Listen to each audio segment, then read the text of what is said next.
Camera উঁচু করে ভিতরে শুধু জঙ্গল ছাড়া আর কিছুই পেলাম না আমি। এইটাই কিন্তু সেই পান্নি পরিবারের কবরস্থান। ওইখানে হুমায়ুন খান পান্নি, তারপরে আরো অনেকের নাম আছে যেগুলো এখানে দেওয়া আছে। কৃষকের ছেলে, তাই নিজের পরিচয়টা গোপন রাখতে পছন্দ করি না। আমি 21 সালে ধান কাটার কাজেও এসেছিলাম এই করটিয়ায় কামলা বেচতে। সেই সময়ের যেই স্মৃতিগুলো জড়িয়ে আছে সেগুলো মনে পড়ে গেল এক পলকেই, যার কারণে অপরূপ সুন্দর লাগছে মসজিদটি। পুরোটা মসজিদই রাজমহলের মতো সুন্দর লাগে। এই মসজিদ কিন্তু সেই জমিদারের তৈরি। বর্তমান জামানায় এমন মসজিদ দেখা যায় না। আমার গন্তব্যস্থান এখন করটিয়ার জমিদার বাড়ির দিকে, যেখানে পন্নী পরিবার বসবাস করছেন। আর মূলত সেইখান থেকেই এই জমিদারি মানে পরিচিতি লাভ করে। এখানকার রাস্তাগুলো দেখেন কতটা সুন্দর, আমি মগ্নমুগ্ধ হয়ে যাচ্ছি। সেখানকার অনেক ইতিহাস রয়েছে, আমি আপনাদের একটা একটা করে জানানোর চেষ্টা করবো ইনশাল্লাহ।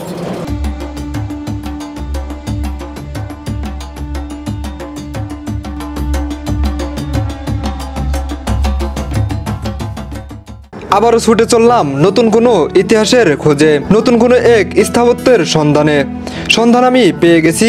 তবে ইতিহাস জানাটা বাকি। মোগল শাসনের আমলে করটিয়ার শাসনকর্তা পুন্নি খানের ঐতিহাসিক সেই জমিদার বাড়ি দেখব। এই পুন্নি পরিবারের ইতিহাস রয়েছে শিকড়ে শিকড়ে গাথা। তবে চলতে চলতে এই গ্রামটা নিয়েও কথা বলবো।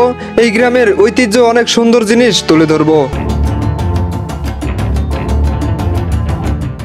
যাতায়াতের পথ সহজ হলে ভ্রমণে শান্তি মিলে। আমি নিয়ত করেছি বাংলার 64 জেলা ঘুরে ঘুরে দেখব আর 64 জেলার ইতিহাস ফুটিয়ে তুলব। এমন একটা উদ্যোগ নিয়ে আমি আমার যাত্রা শুরু করেছি। শুধু আপনাদের ভালোবাসা আর দোয়া পাওয়ার অপেক্ষা।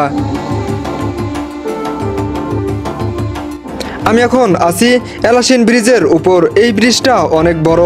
আগে এখান দিয়ে ফেরি চলাচল করত, পরে ব্রিজ তৈরি করা হয়েছে।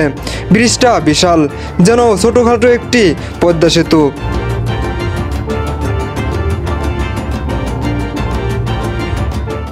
গ্রামের মহিলারা সকাল বিকেল দুপুরে ঠিক এমনভাবেই হাঁটে, আর পেছন দিয়ে ছাগলের পাল দৌড়াইতে দৌড়াইতে ছুটে চলে। এমন দৃশ্য বাড়ির কথাই মনে পড়িয়ে দেয়। আমি সময় বাঁচানোর জন্য সহজ রাস্তা ব্যবহার করতে চাই, আর তখনই বাঁধলো এক কাণ্ড।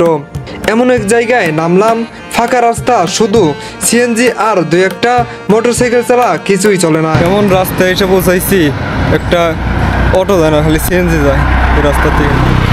বিপদে হয়ে গেলাম, হাইটা যাইতে হইব এখন। সিএনজি তো লোকাল হয় না, যাত্রী ভরে সোজা চলে যায়। অবুঝ হয়ে দাঁড়িয়ে আছি আর হেঁটেই চলছি আমি। হাঁটতে হাঁটতে আমি লোকাল সিএনজি পেয়ে গেলাম, আর সেটাই চেপে বসে এক অটো স্ট্যান্ডে আসলাম। এখন এখান থেকে আবার যাত্রা শুরু করব করটিয়ার দিকে।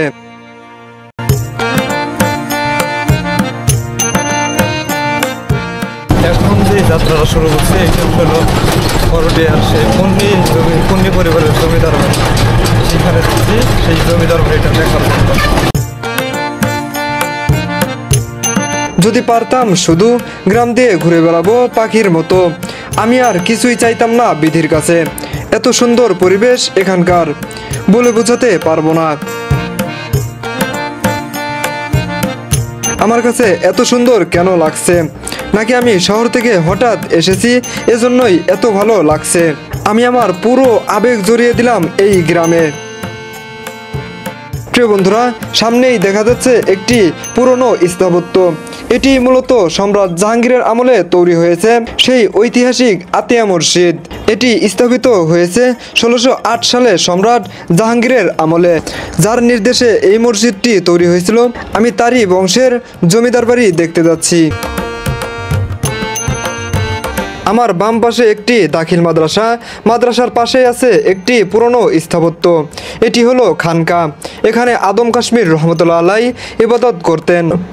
এটি সুলতানি আমলের বলে মনে করা হয়। এই স্থাপত্যটির ইতিহাস নিয়েও ভিডিও করা আছে আমার। এই এলাকাটি অনেক পুরনো একটি এলাকা।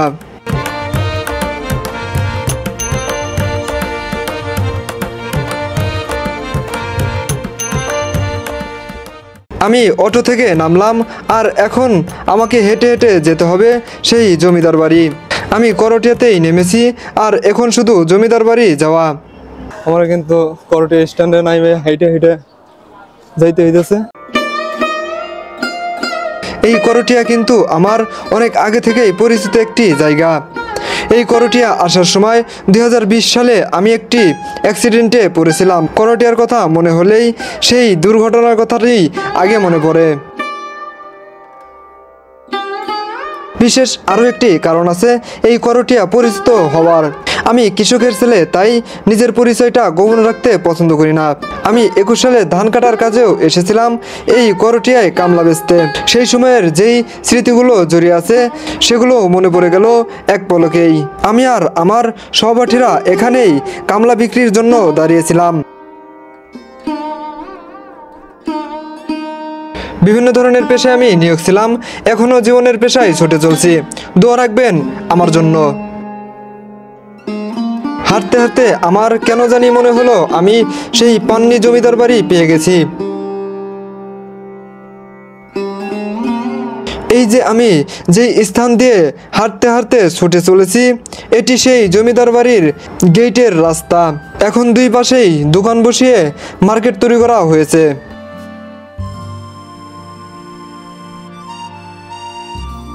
দর্শক, এই সেই জমিদার বাড়ি, করটিয়ার সেই জমিদার বাড়ি, যেটা এখন বন্ধ আছে। খুলবো কিনা একটু দেখতে হইব কিছুক্ষণ। আজকে শুক্রবার, আজকে খুলতেও পারে, নাও খুলতে পারে। করটিয়া জমিদার বাড়ির প্রতিষ্ঠাতা হলেন সাদাত আলী খান পান্নি। তিনি ও তার বংশধররা টাঙ্গাইলের করটিয়ায় বসবাস শুরু করেন এবং এভাবেই পান্নি বংশের জমিদারির ভিত্তি স্থাপিত হয়, যা 17 শতকের প্রথম দিকে শুরু হয়েছিল। সাদাত আলী খান পান্নি তিনি আফগান অধিপতি সুলাইমান খান পান্নির দৌহিত্র সাইদ খান পান্নির বংশধর ছিলেন, যিনি আতিয়া বসতি স্থাপন করেন। সাদাত আলী খান পান্নি 17 শতকের প্রথম দিকে করটিয়া বসবাস শুরু করলে এই জমিদারি প্রতিষ্ঠিত হয়।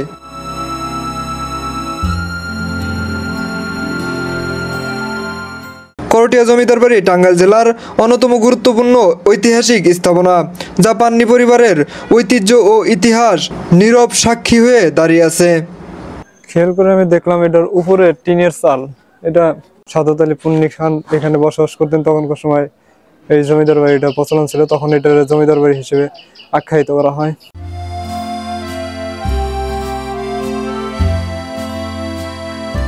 ক্যামেরা উঁচু করে ভিতরে শুধু জঙ্গল ছাড়া আর কিছুই পেলাম না। আমি ভিতরে প্রবেশ করার জন্য কোনো মাধ্যম খুঁজছি, কিন্তু কোনো উপায় না পেয়ে কাউকে আমি জিজ্ঞাসা করলাম। আসসালামু আলাইকুম। এইখানে ঢোকানোর জন্য বন্ধ করে দিয়েছে। আমার বাড়ি টাঙ্গাইলে, নাগরপুর। না, আমি বেড়াইতে এমনি ইউটিউবে ভিডিও ছাড়া, রিপোর্ট না, এমনি প্রাচীন যেই স্থাপত্যগুলো আছে না, এগুলো নিয়ে ভিডিও করি। প্রিয় দর্শক, এটার ভিতরে প্রবেশ করা না যাওয়ার জন্য, মানে প্রবেশ করতে দেয় না, বন্ধ করে রাখছে, যার কারণে আপনাদের আমি ভিতরে যে ফুল ভিডিও আমি দিতে পারলাম না, এর জন্য আমি দুঃখিত। তবে আমি নৈরাশ করব না আপনাদের ইতিহাস দেখার থেকে। এই বাড়ির ভেতরে অনেক স্থাপত্য রয়েছে এবং বাহিরে রয়েছে তারই নির্মাণ করা একটি মসজিদ। যাক, এটা যেহেতু বন্ধ করে রাখা হয়েছে, সেই ক্ষেত্রে আমি আপনাদের বিশেষ কোনো কিছু দেখাইতে পারলাম না। তবে এই জমিদারের স্থাপত্যগুলোর মধ্যে রয়েছে করটিয়া জমিদার বাড়ি মসজিদ, রানীপুকুর ঘাট, রুকিয়া মহল, লোহার ঘর, ছোট তরফ দাউদ মহল। এই পান্নি খানেরই তৈরি মসজিদ আছে, যেখানে এখনো মানুষ 5 ওয়াক্ত নামাজ আদায় করে।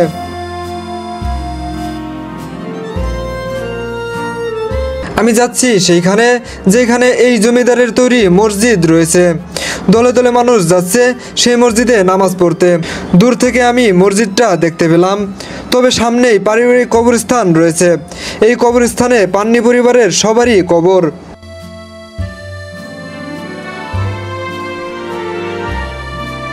আমি এখানে পুরনো কিছু কবর দেখতে পেলাম, অনেক শক্তিশালী করে বাঁধা হয়েছে, দেখেই বোঝা যাচ্ছে এটি পুরনো।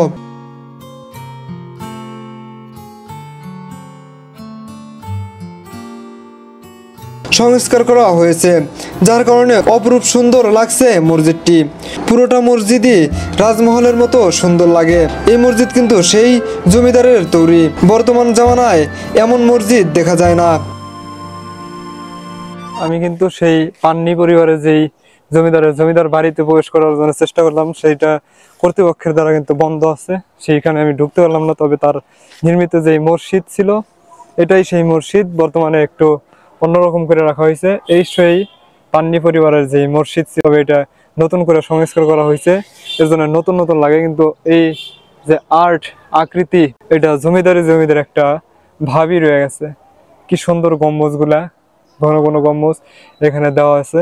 এটা কিন্তু সেই সেই পান্নি পরিবারের দ্বারাই কিন্তু এটা নির্মিত হয়েছিল, এটা পান্নি পরিবারের। আর এই যে আমার পাশেই যে কবরস্থান দেখতে পাচ্ছেন, এইটাই পান্নি পরিবারের পারিবারিক কবরস্থান ছিল। এখানেই পান্নি পরিবারের যত পরিবার আছে সবার কিন্তু কবর এখানে রাখা আছে। এখানে দেখা যাচ্ছে পুরাতন অনেক কবর, ওই সাইডে পুরাতন কবর আছে। এখানে পান্নি পরিবারের যেই পারিবারিক যে একটা কবরস্থান, তারা মারা গেলে যে এখানে কবর দিত, এইটাই কিন্তু সেই পান্নি পরিবারের কবরস্থান। ওইখানে হুমায়ুন খান পান্নি, তারপরে আরো অনেকের নাম আছে যেগুলো এখানে দেওয়া আছে। নাম্বার প্লেটে নাম দেওয়া আছে কার কার কবর এখানে। অনেকগুলো কবর থাকায় আমি সবগুলো নাম দেখতে পারলাম না। সামনেই যেই পুরনো কবরটি দেখা যাচ্ছে, আমার মনে হয় এটি সেই সাইদ খান পান্নির কবর। এখানে কিছু দূর পর পর জোড়া জোড়া কবর দেওয়া হয়েছে। স্বামী স্ত্রী দুজনকেই পাশাপাশি রেখেছে। যারা শাহিত আছেন তারা সবাই পান্নি পরিবারের।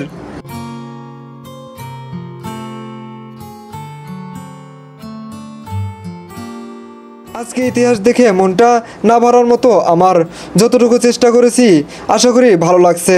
আমি শুধু দোয়া চাই আপনাদের, পরবর্তী কোনো ইতিহাস তুলে ধরার জন্য উৎসাহ চাই। এদিকে হাইটে আসতেই আমি এই সুন্দর মসজিদ আর এই পারিবারিক কবরস্থান দেখতে পেলাম। এখানে অনেক পুরাতন কবরস্থানও দেখতে পেলাম, যা আমাকে ভিডিও করতে বাধ্য করলো। আমি ভিডিও ধারণ করলাম, আপনাদের দেখানোর চেষ্টা করলাম।